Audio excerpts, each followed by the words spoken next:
अस्सलामुअलैकुम दोस्तों, आप तमाम हजरात का हमारे YouTube channel Zia Urdu technical पर इस्तकबाल है।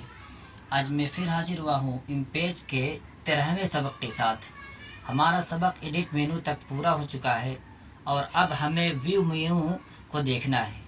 तो व्यू मेनू में सिर्फ जो है रूलर है, रिबन बार है, टूल है, इसको हाइड करना और शो करने के एतबार से इसके अंदर सबक है। देख लीजिए कि यहाँ पर जो है F5 से F8 तक जो कीबोर्ड का अंदर बटन है इसका ताल्लुक व्यू से है। स्क्रीन को छोटा और बड़ा करने के एतबार से जिसे फिट टू विंडो करेंगे F5 जैसे ही करेंगे तो देखिए यहाँ पर विंडो छोटी हो जाएगी। उसके बाद 50% पर आएंगे तो 50% व्यू नज़र आएगा। फिर उसके बाद एक्चुअल है। एक्चुअल का मतलब कि 100% किसी भी चीज़ की एक्चुअल साइज़ होती है, ये 100% है। उसके बाद ये 200% जो है 200% तक यहाँ पर ऑप्शन मौजूद है। आप चाहें तो 300% यहाँ पर, ये देखिए यहाँ पर जो है 300% आप अगर लिख करके देखना चाहे तो 300% तक आप इसको बड़ा कर सकते हैं। इससे ज़्यादा बड़ा नहीं हो पाएगा। तो 200% तक व्यू मेनू के अंदर मौजूद है और मैनुअल आप 300 कर सकते हैं। उसके बाद देखिए यहाँ पर रिबन बार है। यहाँ पर जो रिबन ये नज़र आ रहा है उसको आप अगर चाहें तो यहाँ से हाइड कर सकते हैं। अगर कभी हाइड हो जाए तो आप समझ जाइए कि व्यू मेन्यू के अंदर यहाँ से रिबन जो हटा हुआ है, आप जहाँ पर शो लिखा हुआ आप समझ जाइए कि वो हाइड है, और जहाँ हाइड लिखा हुआ है वहाँ पर वो चीज़ें शो पहले से शो कर रही है। आप चाहें तो उसको हाइड कर सकते हैं। तो जैसे ही शो करेंगे तो यहाँ पर तो ये शो हो जाएगा, लेकिन यहाँ पर ये हाइड हो जाएगा। उसी तरीके से ये जो लेफ़्ट साइड में जो टूल नज़र आ रहा है, इस टूल को अगर हमें हाइड करना हो तो ये टूल यहाँ से हाइड हो जाएगा। दोबारा अगर आप यहाँ से शो करना चाहें तो यह शो कर सकते हैं। तो ये सब लाने और गायब करने से ये मुताल्लिक है। रूलर है ऊपर जो जिससे हम पैमाना नापते हैं, उसको अगर हम हाइड करना चाहें तो यहाँ से हाइड कर सकते हैं और मंगाना चाहे तो दोबारा मंगा सकते हैं।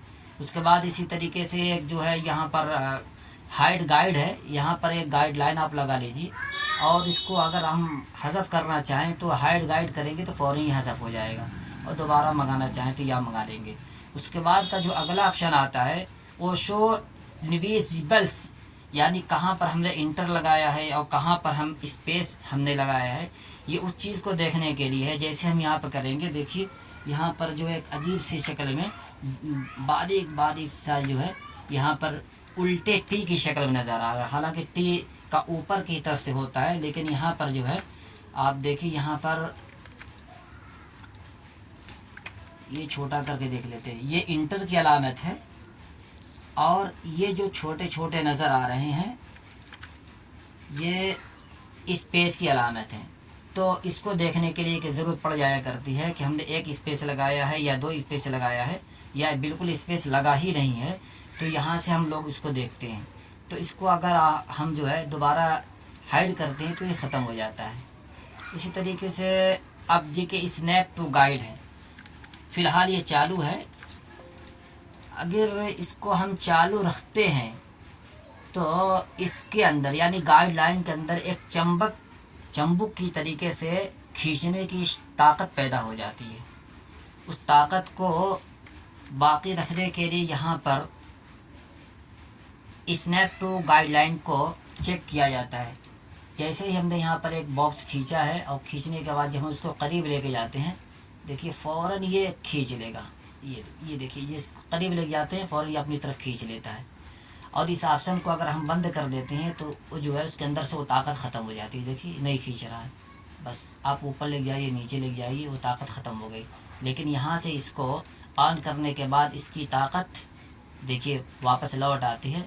तो इस तरीके से डिज़ाइनिंग का जब काम किया जाता है, बहुत बारीक काम होता है, तो वहाँ पर गाइडलाइन रख करके बिल्कुल उसकी जगह पर पहुँचाने के लिए इसका इस्तेमाल किया जाता है।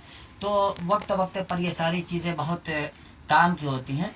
तो व्यू मेन्यू के अंदर बस ये इतना ही सारा ऑप्शन था जिसका ताल्लुक व्यू से था, रूलर से है, रिबन बार से है, उसी तरीके से यहाँ पर टूल बार से है। तो ये चीज़ अगर इसमें से कोई भी चीज़ कभी गायब हो जाती है तो उसको व्यू मेनू के तहत आ करके फिर उसको वापस लाया जा सकता है। तो इस तरीके से आज एक छोटी सी वीडियो, ये पूरी हुई वीडियो पसंद आए तो लाइक करें, शेयर करें, और चैनल पर नए हो तो सब्सक्राइब करना ना भूलें। फ़कत अस्सलाम।